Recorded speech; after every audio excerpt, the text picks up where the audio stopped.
आवेशित पिंडों के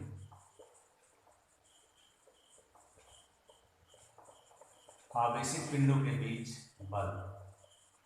तो आवेशित पिंडों के बीच जो बल होता है उसी को हम लोग विद्युत चुंबकीय बल कहते हैं। तो इस तरह का जो ये बल जो होता है ये किस टाइप का होता है? ये आकर्षण या प्रतिकर्षण होता है। यानी आकर्षण या प्रतिकर्षण ये क्या है इसकी? ये एक प्रकृति है यानी नेचर है। इस बल का ये नेचर है। यानी विद्युत चुंबकीय बल दो तरह का होगा, आकर्षण और प्रतिकर्षण। तो आकर्षण प्रतिकर्षण के बारे में आप जान सकते हैं, बताया भी गया है आप लोगों को, पीछे वाले वीडियो में बताए होंगे। उसमें बताए थे आकर्षण कब होता है, यानी कि दोनों पिंडों पर अगर समान आवेश हो तो वो क्या होंगे? वो प्रतिकर्षण बल आरोपित करेगा, वो प्रतिकर्षण बल आरोपित होगा। और अगर असमान आवेश होगा तो क्या होगा? आकर्षण बल आरोपित होगा। अर्थात ये साफ पता चलता है कि विद्युत चुंबकीय बल दोनों तरह का होता है, आकर्षण प्रकृति का भी और प्रतिकर्षण का। आकर्षण कब होगा? जब समान आवेश होंगे दोनों पिंडों पर, यानी दोनों पिंड आवेशित हैं तब। और असमान आवेश जब होंगे दोनों पिंडों पर तो क्या होगा? आकर्षण बल होगा। ठीक है। अब यहाँ पर आवेशों के बीच जो बल है वो दो प्रकार का होता है, वो भी बता देते हैं। ये जो विद्युत चुंबकीय बल है एक अलग टाइप का है। आवेशों के बीच बल, आवेशों के बीच जो बल होगा वो दो प्रकार का होगा। एक होता है स्थिर विद्युत बल,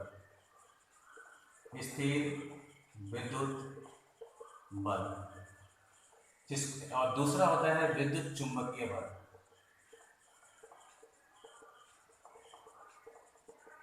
तो ये दोनों कैसे हैं? तो इसका रीजन है यह स्थिर आवेशों के बीच है।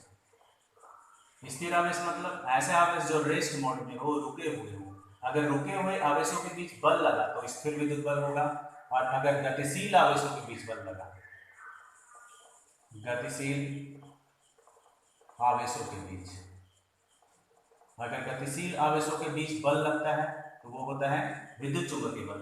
और स्थिर आवेशों के बीच बल लगते क्या लगेगा? स्थिर आवेशों के बीच बल तो वो होगा स्थिर विद्युत बल। बस यही विद्युत चुंबकीय बल है। तो क्या बोले? आवेशों के बीच। सबसे पहले बता रहे थे कि विद्युत चुंबकीय बल क्या है। तो आवेशों के या आवेशित पिंडों के बीच लगने वाला बल जो कि आकर्षण और प्रतिकर्षण प्रकृति का होता है, यही बल कहलाता है विद्युत चुंबकीय बल। तो दोनों पिंड, अगर दो पिंड है, दोनों के समान आवेश है तो प्रतिकर्षण बल कार्य करेगा, और अगर असमान आवेश है तो आकर्षण बल कार्य करेगा। अर्थात आवेशों के बीच बल जो होते हैं वो लगभग दो प्रकार के होते हैं मुख्य रूप से। तो पहला स्थिर विद्युत बल, ऐसे बल जो स्थिर आवेशों के बीच आरोपित होते हैं, और ऐसे बल जो गतिशील आवेशों के बीच आरोपित होते हैं वो कहलाता है विद्युत चुंबकीय बल। जो स्थिर आवेशों के बीच होंगे वो स्थिर विद्युत बल होंगे।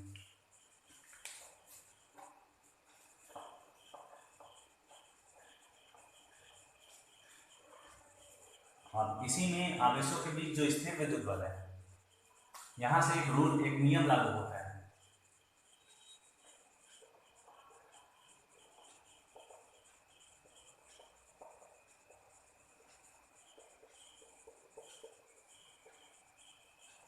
इलेक्ट्रोस्टैटिक फोर्स, ये स्थिर विद्युत बल जो है इसी का नाम हम लोग बोल सकते हैं कूलाम बल।